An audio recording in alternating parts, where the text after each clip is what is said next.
ನೆದರ್ಲೆಂಡ್ಸ್ನ ಆಮ್ಸ್ಟೆಲ್ನಲ್ಲಿ ನಡೆಯುತ್ತಿರುವ ಎಫ್ಐಎಚ್ ಪುರುಷರ ವಿಶ್ವಕಪ್ ಹಾಕಿ ಟೂರ್ನಿಯಲ್ಲಿಂದು ಭಾರತ ತಂಡದ ಆಟಗಾರರು ತಮ್ಮ ಡಿ ಗುಂಪಿನ ಪಂದ್ಯದಲ್ಲಿ ಸಾಂಪ್ರದಾಯಿಕ ಎದುರಾಳಿ ಪಾಕಿಸ್ತಾನ ತಂಡವನ್ನು ಎದುರಿಸಲಿದ್ದಾರೆ. ಪಂದ್ಯ ಭಾರತೀಯ ಕಾಲಮಾನ ಸಂಜೆ 6:30ಕ್ಕೆ ಆರಂಭವಾಗಲಿದೆ.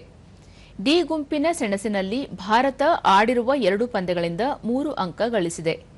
ಮೊದಲ ಪಂದ್ಯದಲ್ಲಿ ವೇಲ್ಸ್ ವಿರುದ್ಧ 3-1 ಗೋಲುಗಳಿಂದ ಜಯಗಳಿಸಿ ಶುಭಾರಂಭ ಮಾಡಿದ್ದ ಭಾರತ ನಿನ್ನೆ ನಡೆದ ಎರಡನೇ ಪಂದ್ಯದಲ್ಲಿ ಇಂಗ್ಲೆಂಡ್ ವಿರುದ್ಧ 2-4 ಗೋಲುಗಳಿಂದ ಸೋಲು ಅನುಭವಿಸಿತ್ತು.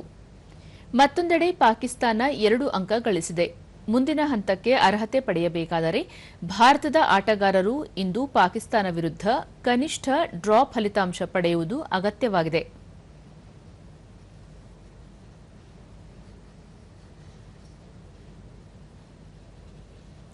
ಮಹಿಳೆಯರ ವಿಭಾಗದಲ್ಲಿ ಭಾರತದ ಆಟಗಾರ್ತಿಯರು ನಾಳೆ ನಡೆಯಲಿರುವ ಡಿ ಗುಂಪಿನ ಪಂದ್ಯದಲ್ಲಿ ಇಂಗ್ಲೆಂಡ್ ತಂಡವನ್ನು ಎದುರಿಸಲಿದ್ದಾರೆ.